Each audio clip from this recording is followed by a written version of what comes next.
નમસ્તે બાળ મિત્રો, આજે આપણે કરીશું ગુલાલ ગુજરાતી પાઠ્યપુસ્તક 5 પાઠ 9 ગાંધી બાપુના પ્રશ્નોના ઉત્તર અને બીજી એક્સરસાઇઝ.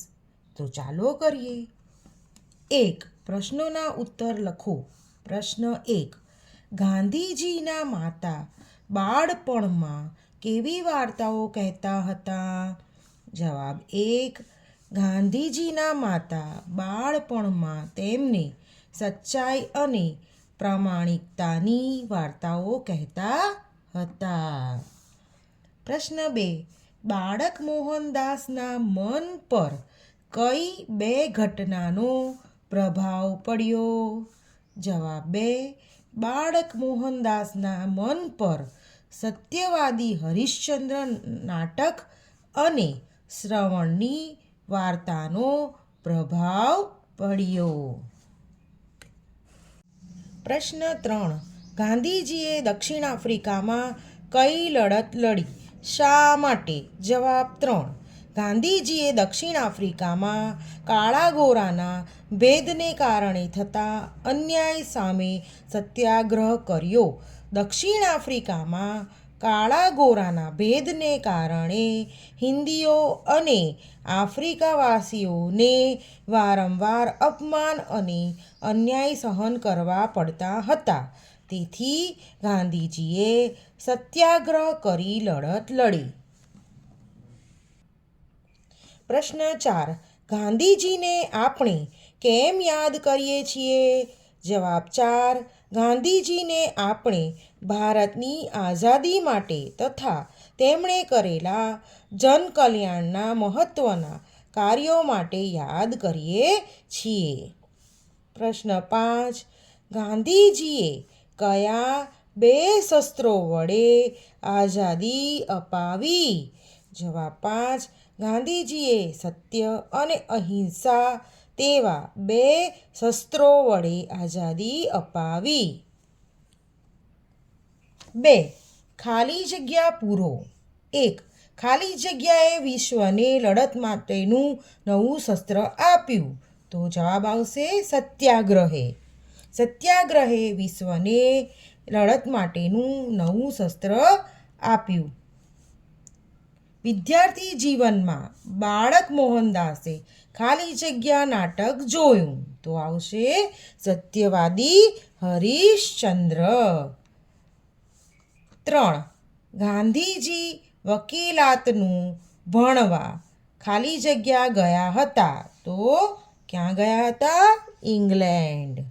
તો ગાંધીજી વકીલાતનું ભણવા ઇંગ્લેન્ડ ગયા હતા. 4.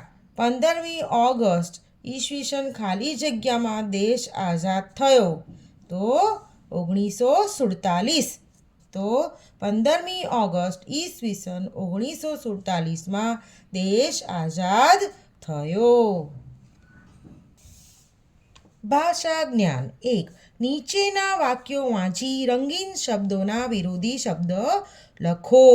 વિરોધી શબ્દ મતલબ ઓપોઝિટ્સ, એનોનિમ્સ. તો 1. ગાંધીજીનો જન્મ પોરબંદરમાં થયો હતો. તો અહીં રંગીન શબ્દ છે જન્મ. તો તેનો વિરોધી શબ્દ આવશે મરણ. 2. ગાંધીજી વકીલાતનું ભણવા વિદેશ ગયા હતા. તો વિદેશનો વિરોધી શબ્દ આવશે સ્વદેશ. 3. ભારત સ્વતંત્ર દેશ છે. તો સ્વતંત્રનો વિરોધી શબ્દ થશે પરતંત્ર. 4. 1942માં ભારત છોડો આંદોલનનો આરંભ થયો. તો આરંભનો વિરોધી શબ્દ થશે અંત. 5. ગાંધીજી હંમેશા સાચું બોલતા હતા. તો સાચુંનો વિરોધી શબ્દ થશે ખોટું. 6. ગાંધીજી અહિંસાની મદદથી લડત લડતા હતા.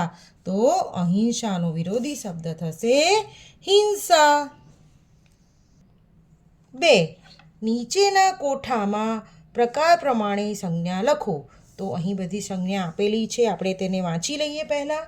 તો ગામ, શ્રવણ, માતા, બાળક, સેવા, પ્રામાણિકતા, કરમચંદ, કસ્તુરબા સુખ.